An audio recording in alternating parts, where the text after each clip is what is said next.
হযরত নূহ আলাইহিস সালামের জামানায় 40 দিনের বন্যা। এই বন্যার পরে জাহাজ যখন নেমে গেল, তখন তিনি মনে মনে ভাবলেন, আমি তো জোড়ায় জোড়ায় করে সমস্ত প্রাণীগুলি আর মানুষগুলি, কিছু কিছু মানুষ যারা ঈমান এনেছিল তাদের জাহাজে উঠাইছে, কিন্তু একটি বুড়ি আমার উপর ঈমান এনেছিল আর আমি তার ওয়াদা করেছিলাম সাথে করে নিয়ে যাব, আমি তো তার কথা ভুলে গিয়েছি। অনুশোচনা এলো। জাহাজ থেকে নেমে চতুর্দিকে লক্ষ্য করলেন, মানুষ নাই, জনপদ নাই, সব শেষ হয়ে গেছে। পাহাড় পর্বত কাঠ হয়ে পড়েছে, বিল্ডিং গুলি শেষ হয়ে গিয়েছে, কোন জনপদে কোনো প্রাণী নাই, প্রাণী বলতে কিছুই নাই। হঠাৎ দূরে দেখতেন একটা কুড়ে ঘরের মতো দেখা যায়। ভাবলেন, এত বড় বন্যার ভিতরে কুড়ে ঘর কেমনে থাকলো? আস্তে করে হেঁটে গেলেন কুড়ে ঘরের কাছে। ভেতরে মানুষ আছে বলে মনে হলো। বাইরের থেকে প্রশ্ন করলেন, ভিতরে কে? জবাব এলো, আমি এই ঘরের মালিক, আমি এক বুড়ি বিধবা এক মহিলা, আপনি কে? তিনি বললেন, আমি হচ্ছি এই জামানার পয়গম্বর হযরত নূহ আলাইহিস সালাম। বুড়ি বলছেন, আমারও ধারণা তাই। আপনি আমাকে ওয়াদা করেছিলেন বন্যা হলে পরে, বন্যার আভার যখন আপনি পাবেন, আমাকে আপনি সাথে করে জাহাজে উঠায় নিয়ে দিবেন। আমার মনে হয় বন্যা কবে হবে সেই খবর দেওয়ার জন্য আপনি এসেছেন। হযরত নূহ আলাইহিস সালাম সিজদায় পড়ে কাঁদতে লাগলেন, বললেন, রব্বুল আলামিন, তোমার কুদরত বোঝার ক্ষমতা আমার নাই। 40 দিন পর্যন্ত পানির ভিতরে মানুষ কেমনে জীবিত রইল? আল্লাহ পাক শোনালেন, রোরে বিপদ যখন এলো, তুমি তোমার উম্মতকে ভুলে যেতে পেরেছো, ভুলে গিয়েছো, কিন্তু আমি রব্বুল আলামিন রহমানুর রহিম, আমি আমার বান্দিরে ভুলি নাই। পানির স্রষ্টা আল্লাহ, পানির ভিতরে তিনি বাঁচাতে পারেন, আবার তিনি আগুনের ভিতরে বাঁচাতে পারেন, সবকিছু করতে পারেন, সমস্ত ক্ষমতা আল্লাহ পাকের। গভীর রাত্রে হযরত ফাতিমা রাদিয়াল্লাহু তাআলা আনহা ইন্তেকাল করলেন। কিছু সংখ্যক সাহাবীদের কাছে খবর দিয়া অল্প সময়ের ভিতরে জানাজার ব্যবস্থা করা হলো। হযরত আবু যর গিফারী রাদিয়াল্লাহু তাআলা আনহু কবরের ভিতরে নেমে গেলেন। কবরের ভিতরে নেমে গিয়া হযরত আবু যর বলেন, রে কবর, তোর ভিতরে আজকে কাকে রাখবো? তুই কি তা জানিস নাকি? কোনো জবাব আসে না। হযরত আবু যর বলেন, কবর রে, তোর ভিতরে আজকে যাকে রাখবো তিনি হতেছেন হযরত ইমাম হাসান হোসেনের মা। বেহেশতের সমস্ত জওয়ানদের সরদার হবেন যারা, সেই দুইজনের মা তোর ভিতরে রাখবো, খবরদার বেয়াদবি করবি না। কোনো জবাব না পেয়ে হযরত আবু যর বলেন, ওগো কবরের মাটি, তোর ভিতরে কাকে রাখবো কি জানিস? আসাদুল্লাহিল গালিব, দুনিয়ার সমস্ত কাফেরদের বিরুদ্ধে আল্লাহ রাব্বুল আলামিন যাকে বাঘ বানিয়ে পাঠালেন, সেই হযরতে আলী, তার স্ত্রী রেখে যাব, খবরদার বেয়াদবি করবি না। কোনো জবাব আসে না। হযরতে আবু যর বলেন, কবরের মাটি, তোর ভিতরে যাকে রাখবো তিনি হলেন খাতুনে জান্নাত, বেহেশতের সমস্ত মহিলাদের সরদারিনী হবেন যে ফাতেমা, তারে রেখে যাব, তোর ভিতরে খবরদার কোনো বেয়াদবি করবি না। আবার হযরতে আবু যর বলেন, কবরের মাটি, তোর ভিতরে কারে রাখবো কি জানিস? তোর ভিতরে আজকে যাকে রেখে যেতেছি তিনি হলেন আখেরি জামানার পয়গম্বর বিশ্বনবী জনাবে মুহাম্মদ রাসূলুল্লাহ সাল্লাল্লাহু আলাইহি ওয়াসাল্লামের কলিজার টুকরা মা ফাতেমাকে তোর ভিতরে রাখবো, খবরদার কবরের মাটি বেয়াদবি করবি না। কিতাবে এসেছে হযরত আবু যরকে বাড়ি শুনতে পেলেন, আওয়াজ এলো, কে যেন বলতেছে, রে আবু যর, আমি ফাতেমা কি চিনি না, হাসান হোসেনের মা কি চিনি না, আলীর স্ত্রী চিনি না, রাসূলের মেয়ে মা ফাতেমা কি চিনি না। আমল যদি ভালো হয় আমার ভিতরে, আমল ভালো নিয়ে যে আসবে শান্তিতে থাকবে।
আর আমল যদি খারাপ হয় আমার ভিতরে, তার অবস্থা চূড়ান্ত হয়ে যাবে। আমার ভাইরা, আমার বন্ধুগণ, আমলের উপরে ভিত্তি করে কিয়ামতের দিন নাজাত হবে। আমল যদি খারাপ হয়ে যায়, কিয়ামতের দিন কেউ তাকে বাঁচাতে পারবে না। এই জন্য কিয়ামতের ময়দানে, হাসরের দিনে আল্লাহর হাবিব জনাবে মুহাম্মদ রাসূলুল্লাহ সাল্লাল্লাহু আলাইহি ওয়াসাল্লাম সিজদায় পড়ে কাঁদতে থাকবেন। আল্লাহ রাব্বুল আলামিন বলেন, হাবিব রে, আপনি কাঁদেন কেন? আজকে তো আপনার কাঁদার দিন না। আমি আপনাকে মাকামে মাহমুদ দান করেছি, আমি আপনাকে কাউসার দান করেছি। আপনার আজকে সম্মানের দিন, মর্যাদার দিন, কাঁদেন কেন? আল্লাহর হাবিব বলবেন, রব্বুল আলামিন, মাকামে মাহমুদ পেয়েছি, কাউসার পেয়েছি, কান্দি এই জন্য আমি দেখতে পাচ্ছি আবার সামনে দিয়া ফেরেশতারা আমার উম্মতগুলি জাহান্নামের দিকে নিয়ে যায়। আল্লাহ রাব্বুল আলামিন বলবেন, ওগো আমার হাবিব, আমি আপনাকে ক্ষমতা দিলাম, আপনার জান্নাতি উম্মতগুলি আপনি বেছে নেন। আল্লাহর হাবিব তার জান্নাতের উম্মতগুলি বাঁচতে থাকবেন। হযরত আয়েশা বলেন, ইয়া রাসূলুল্লাহ, কিয়ামতের ময়দানে লক্ষ কোটি কোটি মানুষের ভিতরে আপনার জান্নাতি উম্মত আপনি চিনবেন কি করে? হুজুর বলেন, আয়েশা, কোন একটি ঘোড়ার কপাল যদি থাকে সাদা, এই সাদা কপালওয়ালা ঘোড়াটা যদি অসংখ্য ঘোড়ার ভিতরে যদি হারিয়ে যায়, তাহলে সাদা কপালওয়ালা ঘোড়ার মালিক তার ঘোড়াকে পাবে কিনা বলো? হযরত আয়েশা বলেন, হুজুর, অনায়াসে পাবে। আল্লাহ রাব্বুল আলামিনের হাবিব বলেন, আয়েশা রে, কিয়ামতের ময়দানে আমার যেই উম্মতেরা নামাজি ছিল, দিনদার ছিল, পরেজগার ছিল, দুনিয়ার বুকে ঈমান নিয়ে যারা চলাফেরা করেছে, আমার দিন কায়েমের, আল্লাহর দ্বীনের জন্য যারা কাজ করেছে, ওদের চেহারা নূর চমকাতে থাকবে, ঈমানের নূর কিয়ামতের দিন চমকাতে থাকবে। সেই ঈমানের নূর দেখে দেখে আমি আমার জান্নাতি উম্মতগুলি আমি বেছে নেব। হযরত ফাতিমা রাদিয়াল্লাহু তাআলা আনহাকে রাসূলুল্লাহ সাল্লাল্লাহু আলাইহি ওয়াসাল্লাম অত্যন্ত ভালোবাসতেন, মহব্বত করতেন তার স্ত্রীদেরকেও। তার স্ত্রীরাও রাসূল করিম সাল্লাল্লাহু আলাইহি ওয়াসাল্লামকে ভালোবাসতেন প্রাণ উজাড় করে দিয়ে।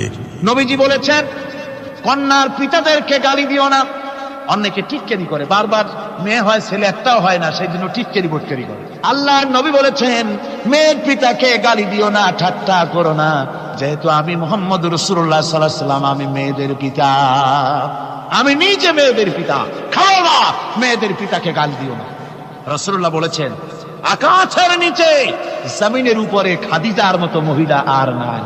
সেই হযরতে খাদিজা রাসূলের 4টি মেয়ে পেটে ধারণ করেছিলেন। সুবহানাল্লাহ। মেয়ের প্রতি রাসূলুল্লাহ যথেষ্ট মহব্বত করতেন, মেয়েকে খুব ভালোবাসতেন হুজুর সাল্লাল্লাহু আলাইহি ওয়াসাল্লাম। হুজুরের কলিজার টুকরা ছিলেন মা ফাতিমা রাদিয়াল্লাহু তাআলা আনহা। হুজুর যখন কোথাও যেতেন, সকলের শেষে দেখা করতেন ফাতেমার সঙ্গে, আর বিদেশ থেকে সফর করে এসে সকলের আগে দেখা করতেন ফাতেমার সঙ্গে। সুবহানাল্লাহ। রাসূলুল্লাহ আরো বলেছেন, তোমরা যখন বাজারে যাবে বা ব্যবসা করতে যাবে বা বিদেশে যাবে, আসার সময় যে সব হাদিয়া নিয়ে আসো। আমরা যখন বাইরে যাই, বাজারে যাই, কিছু হাদিয়া আনি না? জামা, কাপড়, চকলেট ইত্যাদি আমরা আনে থাকি। রাসূলুল্লাহ বলেছেন, হাদিয়াগুলি তোমরা যারা বিদেশে যাও, বাজারে যাও, হাদিয়া আনবে, আর এনে ঘরের মধ্যে ঢুকে তা শুরু করবে মেয়েকে দিয়ে। প্রথমে দেবে মেয়েকে। সুবহানাল্লাহ। মেয়ের মর্যাদা ইসলামে সব চাইতে বেশি। কোন যুগে? যে যুগে মেয়ে হলে পরেই মাটির নিচে ঘেরে রাখতো, আছাড় মেরে মেরে ফেলে দিত। বেআইয়ি যামবিন কুতিলা, কোন অপরাধে তাদেরকে হত্যা করা হলো। আল্লাহ পাক কোরআনে কারীমের মধ্যে বলেছেন, তাদের অপরাধ আর কিছু না, তারা নারী, এই জন্য তাদেরকে মেরে ফেলা হতো। রাসূলুল্লাহ তাদের ইজ্জত দিলেন। সুবহানাল্লাহ বিহামদিহি। রাসূলুল্লাহ সম্মান দিলেন, ইজ্জত দিলেন তাদের। কন্যা হিসাবে নারীর এই মর্যাদা। ফাতেমাকে রাসূল এত ভালোবাসতেন, ইন্তেকালের সময় হযরত ফাতেমা কাঁদতে কাঁদতে বেহুশ হয়ে যাওয়ার উপক্রম হয়ে গেল। রাসূলুল্লাহ হযরত ফাতেমাকে ইশারা দিলেন। হযরত ফাতেমা তার কান নিয়ে রাসূলুল্লাহর মুখের কাছে লাগাই দিলেন। আল্লাহর নবী কি যেন বললেন কানে কানে, হযরত ফাতেমার কান্না বন্ধ হয়ে গেল। হযরত আয়েশা বলেন, মা, রাসূলুল্লাহ তোমার কানে কানে কি বলল আর তোমার কান্না বন্ধ হয়ে গেল? হযরত ফাতেমা বলেন, ইয়া আম্মা জান, আমার আব্বা আমার কানে কানে বলল, মা ফাতেমা, তুই কাঁদিস না, তোর কান্না আমার বরদাস্ত হয় না, তোমাকে কাঁদতে হবে না। আমি তোমাকে সুসংবাদ দিয়ে যেতেছি, আমি মরে যাওয়ার পর সর্বপ্রথম তোমার সাথে আমার দেখা হবে। রাসূলুল্লাহর এই ভবিষ্যৎবাণী হযরত ফাতেমা বুঝতে পেরেছেন যে হুজুরের ইন্তেকালের পরে আমার বেশি দেরি হবে না, আমিও তাড়াতাড়ি হুজুরের সাথে শামিল হতে পারবো। হুজুরের ইন্তেকালের 6 মাস পরেই হযরত ফাতেমা রাদিয়াল্লাহু তাআলা আনহা ইন্তেকাল করেছেন। কন্যা হিসাবে নারীর মর্যাদা ইসলাম অনেক অনেক গুণে বাড়িয়ে দিয়েছে।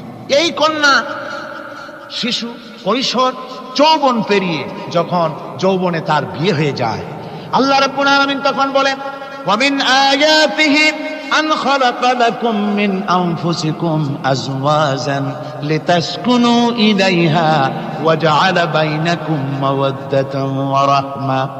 আল্লাহ পাক বলেন, আমার নিদর্শনের ভিতরে এটিও একটি নিদর্শন, আমি তোমাদের থেকে তোমাদের জোড়া তৈরি করেছি, তোমাদের স্ত্রীদেরকে তৈরি করেছি, তোমাদের সাথে তোমাদের স্ত্রী একের উপরে অন্য একদম নির্ভরশীল হয়ে পড়ে। আল্লাহ পাক বলেন, এই অবস্থা আমি আল্লাহ সৃষ্টি করে দেই। সুবহানাল্লাহ।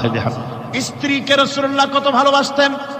আল্লাহ নবী বলেছেন, আমার কাছে 3টা জিনিস প্রিয়, একটা হচ্ছে সুগন্ধি, একটা হচ্ছে নামাজ, আরেকটা হচ্ছে স্ত্রী। সুবহানাল্লাহ। স্ত্রী আমার কাছে প্রিয়।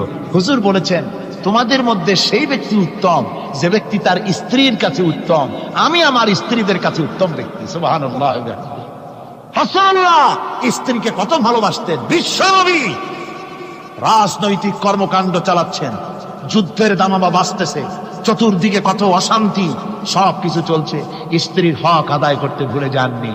রাতের বেলায় হযরত আয়েশার বয়স কম, তাকে নিয়ে রাসূলুল্লাহ একটু সুযোগ পেয়েছেন, বলছেন, আয়েশা সব তো ঘুমিয়ে, চলো আমরা একটু দৌড়াই। ওই যে দূরে একটা জিনিস দেখা যায়, দৌড় দাও, দেখি কি আগে যায়। দুজনে দৌড় প্রতিযোগিতা করলেন। দৌড় প্রতিযোগিতায় হযরত আয়েশা ফার্স্ট হলেন, হুজুর পিছনে পড়ে গেলেন। হযরত আয়েশা খুব আনন্দ করলেন যে আপনি কিন্তু আমার সাথে দৌড়ে পারলেন। পরবর্তী কিছু কাল যাওয়ার পর হযরত আয়েশা বলেন, হুজুর আজকে আবার বললেন যে চলো আয়েশা একটু দৌড়াই। হযরত আয়েশা বলছেন যে সেদিনের তুলনায় আমার শরীর একটু, আমি মুটিয়ে গেছি, শরীরটি স্থূল হয়েছে, আমি আজকে দৌড়ালাম কিন্তু পারলাম না। রাসূল আগে চলে গেলেন, আমি হাঁপাতে হাঁপাতে যখন হুজুরের কাছে চলে গেছি, হুজুর তখন মুস্কি হেসে আমাকে বললেন, আয়েশা ওই সেই দিনের জবাব আজকে দিয়া দিলাম। সুবহানাল্লাহ বিহামদিহি, সুবহানাল্লাহ বিহামদিহি। বিশ্ব নবী কত বড় আদর্শ বিশ্ব মানবতার জন্য। তিনি বলেছেন, আরাফাতের ময়দানে রাসূলুল্লাহ বলেছেন, তোমরা যেমন পড়বে তোমার স্ত্রীদেরকে তেমন পড়াবে, তোমরা যেমন খাবে তোমার স্ত্রীদেরকে তেমন খাওয়াবে, স্ট্যান্ডার্ড মেনটেন করবে। তুমি ভালো দামের কাপড় পরবে, স্ত্রীকে খারাপ দিবে তা নয়। অধিকার দুজনেরই সমান, স্বামী এবং স্ত্রী সমান অধিকার। কিন্তু আমরা তা বুঝতে পারি না, বুঝতে চাই না। আমরা অনেকে মনে করেছি বিয়ে যখন করছি তখন আমি তো নওয়াবজাদা নসরুল্লাহ খান, আর বউ তো কেনা দাসী না, সে কিন্তু দাসী না, তার মর্যাদা আছে, তার সম্মান আছে, তার সম্মান আপনাকে দিতে হবে। রাসূলুল্লাহ দিয়েছে, আপনাকেও দিতে হবে। রান্না বান্না হতে দেরি হয়, কত গালাগালি শুনতে হয় নারীকে। আল্লাহর নবীর স্ত্রী হযরত আয়েশা বলেছেন, আল্লাহর নবী কাজ করে, মানুষের সঙ্গে কথা বলে, রাষ্ট্রীয় দায়িত্ব পালন করে, ঘরের ভিতরে এসে যখন দেখেছেন রান্না হতে দেরি আছে, রাসূলুল্লাহ বিরক্ত হন নাই, ভ্রু কুঞ্চিত করেন নাই, চোখ মোটা করেন নাই, আমাকে কোনো কথা শোনান নাই, বরং আমার কাছে বসে রান্নায় আমাকে সহযোগিতা করেছেন। সুবহানাল্লাহ বিহামদিহি। এই হলো আল্লাহর রাসূল, এই হলো বিশ্ব নবী। স্ত্রীর সঙ্গে কি মহব্বত! সুবহানাল্লাহ। হুজুর মহব্বত করতেন স্ত্রীদেরকে। রাসূলুল্লাহর ঘরে দৌলত ছিল না, কিন্তু মহব্বত দিয়ে ভরা ছিল ঘরটা। হুজুরের ঘরে ফ্রিজ নাই, এসি নাই, হুজুরের ঘরে কার্পেট নাই, হুজুরের ঘরের মধ্যে জাদির নাই, তোশক নাই, বড় বড় কম্বল নাই, আরামের কোনো জিনিস নাই, মডার্ন ইকুইপমেন্টস কিচ্ছু নাই, দৌলত নাই, কিন্তু মহব্বত দিয়ে ঘরটা ভরা। হযরত আয়েশা বলেছেন, আমি পানি পান করে, যখন আমি পানি পান করে গ্লাস রেখে দিতাম, আল্লাহর নবী তখন গ্লাসের সেই জায়গায় ঠোঁট লাগাতেন যেখানে আমি ঠোঁট লাগাইয়া পানি পান করেছি। আমি গোশত চিবোতাম, রাসূলুল্লাহ আমার হাত থেকে গোশত টুকরা নিয়া সেই জায়গায় চিবোতেন যেখানে আমি চিবুয়েছি। সুবহানাল্লাহ। আমার ভাইরা, রাসূল তার স্ত্রীদেরকে মহব্বত করতেন, স্ত্রীরাও রাসূলকে মহব্বত করতেন দারুণ ভাবে। একবার হযরত আয়েশা সিদ্দিকা রাদিয়াল্লাহু তাআলা আনহা হুজুরকে গোসল করাতেছিলেন, মাথার উপরে পানি ঢালতেছেন। হুজুর একটা চৌকির উপরে বা একটা তক্তার উপরে বসা আছেন। গোসলের পানির ভিতরে রাসূলুল্লাহ দেখতে পেলেন রক্তের মতো কি যেন প্রবাহিত হয়ে যাচ্ছে। হুজুর জিজ্ঞেস করেন, আয়েশারে, পানির ভিতরে রক্তের মতো কি দেখা যায়? হযরত আয়েশা বলেন, হুজুর আপনি যখন বসেছিলেন অসতর্ক মুহূর্তে তক্তার নিচে আমার একটা আঙ্গুল পড়েছিল পায়ে, আঙ্গুলটা ফেটে বোধহয় রক্ত বেরোতেছে। রাসূলুল্লাহ তাড়াতাড়ি করে উঠলেন আর ওই আঙ্গুলকে ব্যান্ডেজ করে দিলেন। রাসূলুল্লাহ বললেন, আয়েশা রে, আঙ্গুল ফেটে গেছে, একটু আহার হু পর্যন্ত করলে না, এতক্ষণ তুমি কষ্ট করলে কেন? হযরত আয়েশা বলেন, ইয়া রাসূলুল্লাহ, ওটা তো একটা পায়ের আঙ্গুল। আয়েশার কলিজাটা ফেটে যদি রক্ত বেরোতো রাসূলুল্লাহকে উঠতে বলতে আমি পারতাম না। কি মহব্বত রাসূলের সাথে। হযরত আয়েশা বলেন, হুজুর সাল্লাল্লাহু আলাইহি ওয়াসাল্লাম স্ত্রীদেরকে এত ভালোবাসতেন, আমাদের ঘরে গোশত টোস্ত তেমন রান্না বান্না খুব কম হতো। গোশত রান্না হবে কি, মাসের পর মাস চলে গেছে রাসূলের বাড়িতে, হুজুর স্ত্রীরা বলেছেন আমাদের ঘরে চুলে আগুন জ্বলে নাই, একটু শুকনা রুটি, একটু শুকনা খেজুর আর একটু পানি খেয়ে আমাদের জীবন চলেছে। এরকমের অবস্থা হয়েছে। তারপরে এই অবস্থা চলেছে, এর মধ্যে যদি কখনো একটু গোশত আসছে, হুজুর যখন ছাগল টাগল ইত্যাদি ছাগল দুম্বা জবাও করেছেন, এই দুম্বার গোশত নিয়ে ছাগলের গোশত নিয়ে রাসূলুল্লাহ নিজে বেরোতেন। হযরত খাদিজার বান্ধবী কোথায় আছে খুঁজে ওই বান্ধবীর কাছে গোশত পৌঁছে দিয়ে আসতে। হযরত আয়েশা বলেন, একদিন আমার ঘুম ভেঙে গেল, দেখি হুজুর আমার কাছে নাই, গেলেন কোথায়? খুঁজতে খুঁজতে যায় দেখি মসজিদে নববীর ভিতরে হুজুর হাত তুলে বসে আছেন, মোনাজাত করতেছেন। আমি পেছনে গিয়ে হাত তুলি, আমি শুনতে পাচ্ছি নবীজি দোয়া করছেন, রব্বুল আলামিন কিয়ামতের ময়দানে যেদিন সন্তান তার পিতাকে ভুলে যাবে, মা তার সন্তানকে হারায় ফেলবে, ওই কঠিন হাসরের ময়দানে আমি যেন আমার খাদিজাকে হারাইয়া না যাই। মুনাজাতের শেষে হযরত আয়েশা বলেন, ইয়া রাসূলুল্লাহ, খাদিজার কথা আপনার এত কেন বারবার মনে পড়ে? একটা বুড়িরে বিয়ে করেছিলেন 25 বছর বয়সের সময়, 40 বছর বুড়ি, তার কথা কেন এত মহব্বত আপনার মনে পড়ে? তার থেকে যুবতী মেয়ে, সুন্দরী মেয়েকে আপনার স্ত্রী হিসেবে আপনি পান নাই। হুজুর বলেন, আয়েশা রে, খাদিজা সম্পর্কে এমন কথা তুমি আর বলো না, তোমরা সবাই আমার সুখের দিনের স্ত্রী, আর খাদিজা আমার এমন সময় স্ত্রী ছিল যখন মক্কায় আমার আশ্রয় ছিল না, তামাম মক্কা নগরীতে আমার আশ্রয় ছিল না। খাদিজার সঞ্চিত সমস্ত ধনরাশি ইসলাম কবুল করার পর দুহাতে খাদিজা বিতরণ করে দিয়েছে।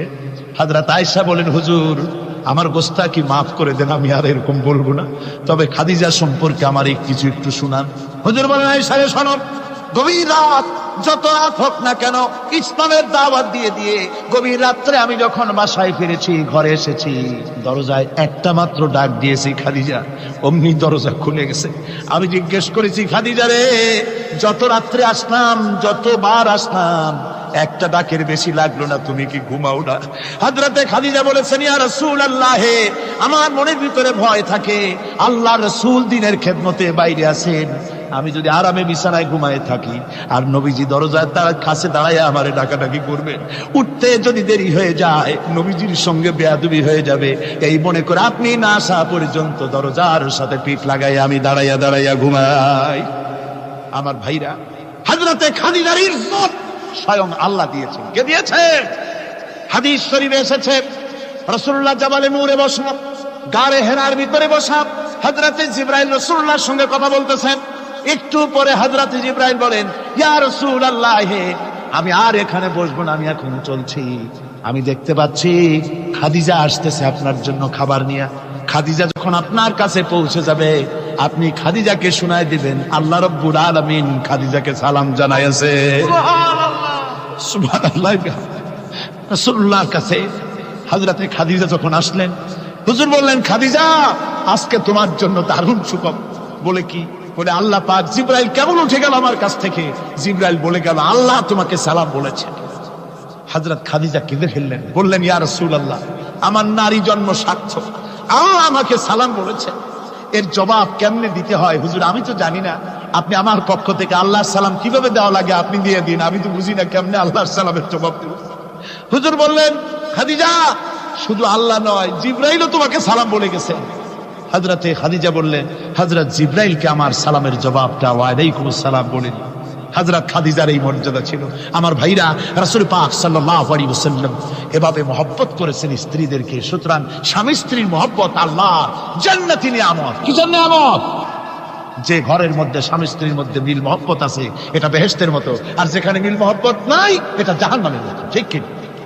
সুতরাং মহব্বত করুন, বেশি বেশি স্যাক্রিফাইস করুন, বেশি বেশি স্যাক্রিফাইস।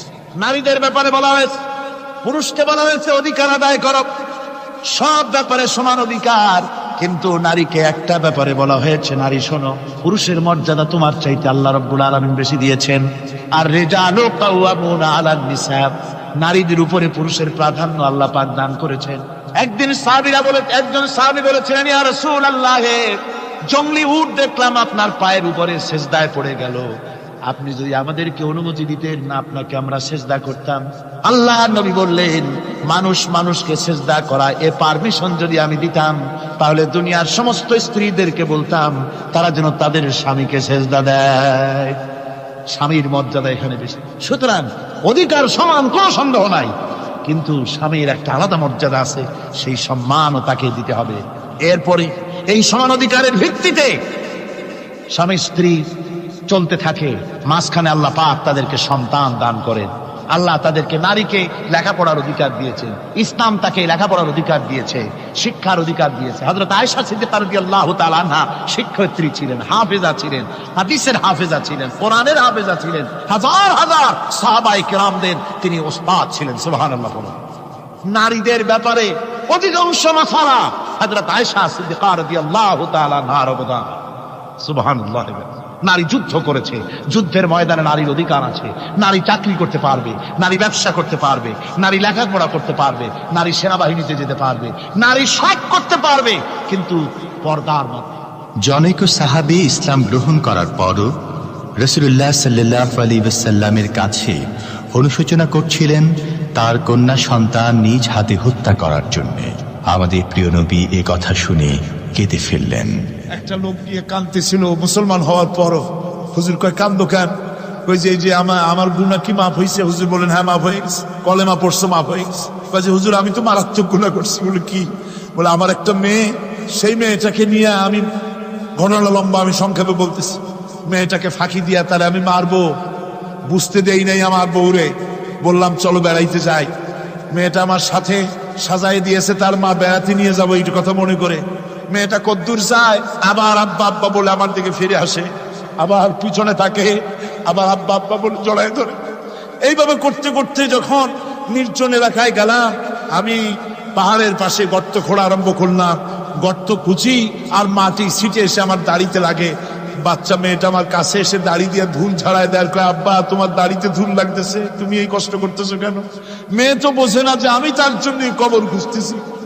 কবরটা খোঁড়া হয়ে যাওয়ার পর মেয়েটারে বান্ধা শুরু করলাম। মেয়ে এখন কাঁদতেছে, বাবা আমার বান্ধব কেন? আমি তারে বাঁধা জোরে ওর মধ্যে নিক্ষেপ করে দিলাম। মেয়েটা গর্তের মধ্যে বসে চিৎকার করে বলছে, আব্বা তুমি আমারে বাঁচতে দাও, আমি তোমারে বাপ বলে সমাজে হ্যাঁ করবো না, আমি ভিক্ষা করে খাবো, আমার বেরো না। লোকটি বলছি, ইয়া রাসূলুল্লাহ, আমার মনে দরদ আসলো না। আমি একটা পাথর উঁচু করে আমার মেয়ের বুক লক্ষ্য করে জোরে মেরে দিলাম। বুকটা ফেটে রক্ত ফিনকি দিয়ে উঠলো। আমার মেয়ের বুক থেকে আওয়াজ বেরোলো, আমার কালে যেন এখনো সেই আওয়াজ বাজে।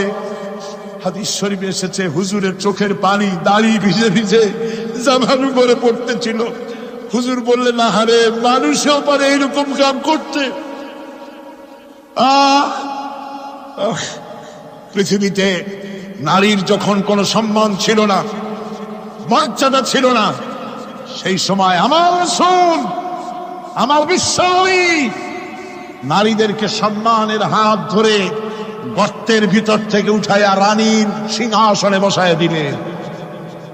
সুবহানাল্লাহ। মায়ের মর্যাদা দিয়ে দিলেন। সুবহানাল্লাহ। নারীরা আমাদের মায়ের জাত। নারীরা আমার কিয়ের জাত? মায়ের জাত। আমার মা বোনেরা, তোমাদের সম্মান কত তোমরা জানো না।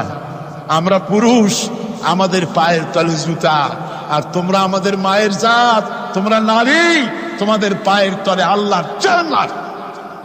আল্লাহর ব্যস্ততা তোমাদের পায়ের তলে। এই সম্মান আল্লাহ তোমাদের দিয়েছে, নবী দিয়েছে। সুবহানাল্লাহ কর। ভাইরা আমার, অধিকার ইসলাম দিয়েছে। বিবাহ যখন হয়, এই বিবাহের সময় এজেন্ট আনতে হয়। আর বিবাহ হচ্ছে বিবাহ বৈঠক। এজেন্ট আনার জন্য ওই যে কি জানি কয় ম্যারেজ রেজিস্ট্রার বা মৌলবি সাহেব, কার অনুমতি আগে নেয়? বলেন কার অনুমতি? তাহলে অধিকার ইসলাম পুরুষে দিল না মেয়ে লোকের দিল? আগে মেয়ে লোকের কাছে যাও, মেয়েটাকে জিজ্ঞেস করো সেই বিবাহে রাজি আছে কিনা। সুবহানাল্লাহ পড়ে, এই বিবাহে রাজি আছে কিনা জিজ্ঞেস করো, তার অধিকারই বেশি। এরপরে এই বিবাহে করার ব্যাপারে কত বৈষম্য। আজ বিবাহ করতে গেলে যৌতুকের প্রথা এসেছে। রাসূলুল্লাহ যৌতুক দিয়েছিলেন, ওটা যৌতুক না, ওটা উপহার, ওটা হাদিয়া। রাসূলুল্লাহ তোহফা দিয়েছিলেন হুজুরের জামাই। সুবহানাল্লাহ, কি জামাই! এক জামাই তো জিন্নুর আইন, যাকে ফেরেশতারা পর্যন্ত লজ্জা করতো যারে দেখে, হযরত উসমান রাদিয়াল্লাহু তাআলা আনহু। আর একজন হযরত আলী কাররামাল্লাহু ওয়াজহাহু।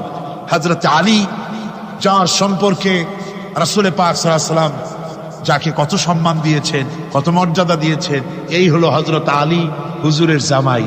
আনা মদিনাতুল ইলম ওয়া আলিউম বাবুহা। আমি হলাম জ্ঞানের রাজ্য, আর আলী হলো সেই রাজ্যে প্রবেশের দরজা। সুবহানাল্লাহ। ভাইরা, এই হলো জামাই। আর মেয়ে খাতুনে জান্নাত বিনতে রাসূল, বেহেশতের সমস্ত রমণীদের সরদারিনী মা ফাতিমাতুজ জাহরা রাদিয়াল্লাহু তাআলা আনহা। কি উপহার দিলেন বিয়েতে রাসূল! এই মেয়ে আর এই জামাই। উপহার হলো খেজুরের ছোবড়ার একটা তোষক, পানি উঠাবার জন্য একটা মশক, আর আটা পেশা একটা জাত। এই হলো নবীর মেয়ে আর জামাইয়ের জন্য। রাসূলুল্লাহ সাল্লাল্লাহু আলাইহি ওয়াসাল্লামের স্ত্রী মা উম্মে হাবিবা আমাদের প্রিয় নবীর সম্মানের প্রতি ছিলেন খুবই যত্নশীল। তার পিতা তখন ইসলাম গ্রহণ করেননি। এমন অবস্থায় পিতা ঘরে প্রবেশ করলে রাসূলুল্লাহ সাল্লাল্লাহু আলাইহি ওয়াসাল্লামের স্ত্রী তার পিতার সাথে যে আচরণ করেছিলেন, এখন আমরা শুনব সে কাহিনী। আবার স্ত্রীরা রাসূলের প্রতি কি ভালোবাসা দেখেছেন। হযরত উম্মে হাবিবা রাদিয়াল্লাহু তাআলা আনহা, আমাদের মা আবু সুফিয়ান রাদিয়াল্লাহু তাআলা আনহু, তার মেয়ে।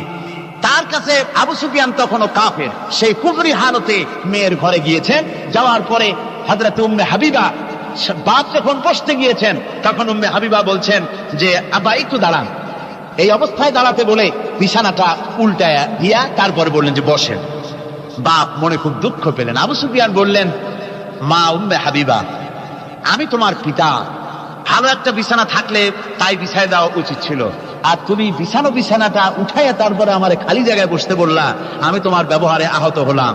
হযরত উম্মে হাবিবা বলেন, আব্বা জান, নিশ্চয়ই আপনি আমার আব্বা, শ্রদ্ধেয় পিতা, কোনো সন্দেহ এতে নাই।